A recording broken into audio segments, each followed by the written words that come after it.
Vamos lá, hoje nós vamos compreender a relação entre indivíduo e sociedade para Max Weber. Ao contrário de Durkheim, que entende que o ser humano é produto do meio, de uma consciência coletiva que determina as ações individuais, para Weber o ser humano ele possui relativa autonomia. Só que para compreender a relação entre indivíduo e sociedade, Weber ele cria tipos ideais mais puros. O que seria um tipo ideal? Um modelo construído a partir de características comuns. Mais puro, o que predomina, tá? O que normalmente a pessoa executa. Agora, o que é uma ação social? É uma ação reciprocamente orientada.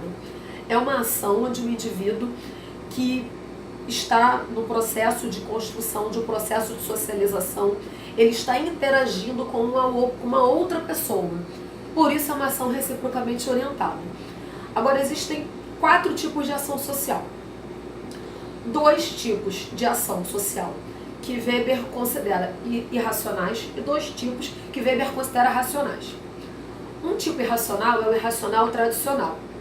É aquela pessoa cujo motivo da ação, cuja natureza da ação é possível compreender de acordo com a cultura. Então, quando eu tento compreender a motivação da ação daquela pessoa, está localizada no campo da cultura, do sistema de classificações coletivas. É tipo a pessoa que está toda endividada e inventa de fazer festa de aniversário. Ora, ela faz em nome de uma tradição, né? Porque na sociedade em que ela vive, as pessoas fazem festa de aniversário e ficam endividadas e está tudo certo. Ou seja, essa pessoa realizou uma ação irrefletida. Agora, a ação social irracional afetiva não tem nada a ver com carinho. Ela se relaciona com a ideia de satisfação imediata. É tipo uma mãe que está vendo o filho se afogar, não sabe nadar e se atira no rio para salvar o filho. Ela pensou? Não. Os 2 morreram. Agora, quando Weber pensa os tipos de ação que tem uma natureza, uma motivação racional, essa ação racional é um desses tipos de ação racional moral, que é quando o autor da ação acredita que ele está agindo por uma causa nobre, uma causa indiscutivelmente para ele nobre, que é tipo o professor que utiliza a sala de aula como espaço de transformação, de questionamento das regras sociais, porque ele entende que a sociedade deva ser diferente do que ela é. Imagina, por exemplo, um professor que trabalha numa sociedade altamente conservadora, que inclusive existem movimentos de reivindicação por manutenção de tradições, como a do Brasil, que é o patriarcado, e esse professor entende que ele deve instruir os seus alunos, tá, a fazer reflexão crítica sobre as regras sociais, a fim de construir uma sociedade com maior tolerância e diversidade, que é o que não se verifica numa sociedade tradicional. Esse professor encontrará problemas? Lógico. Por que esse professor encontrará muitos problemas?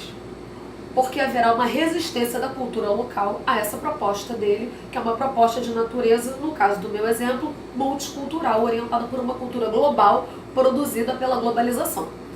Agora, a ação racional com finalidade é aquela onde o autor da ação, o agente da ação, ele calcula meios e fins. Por exemplo, tanto que ele tem que estudar para passar no vestibular, sendo a aprovação no vestibular o objetivo dele. Então, nesse tipo de ação, a pessoa calcula meios e fins para atingir um objetivo específico.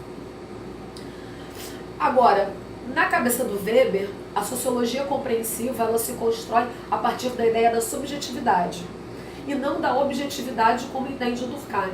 Ou seja, as pessoas elas possuem diferentes motivos para agir.